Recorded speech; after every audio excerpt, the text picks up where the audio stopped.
Hello everyone, আমি কেয়া আর আমার mini ব্লগে আপনাদের সবাইকে স্বাগত। তো প্রথমেই ছিল হচ্ছে কিন্ডার জয়ের একটা হ্যারি পটার সিরিজের চকলেট বক্স, যেটা আমি ব্লিঙ্কিট থেকে পেয়েছি আমার ফ্রেন্ডশিপ ডে গিফট হিসেবে। তো চকলেটগুলো আমি খুলে খুলে দেখছিলাম যে কী কী টয়েস এসছে।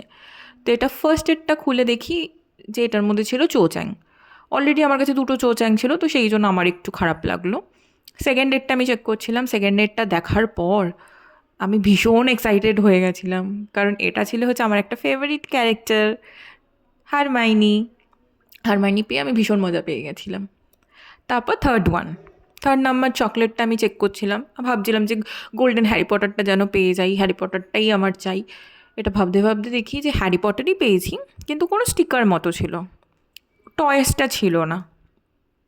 বাট তাও ঠিক আছে, হ্যারি পটার পেয়েছি, এই খুশিতে তিনটে ক্যারেক্টার পেয়ে যাই। দেন আরও তিনটে জিনিস ছিল, যার মধ্যে ফার্স্টে ছিল হচ্ছে বাউলিরি দুবাই কুনাফা, যে পিস্তাচিও চকলেটের। আর সেকেন্ড ডেটটা হচ্ছে চিজ, আর থার্ড হচ্ছে কোকো। তো এই টোটাল 3-4টে গিফট ছিল আমার। ওকে, বাই।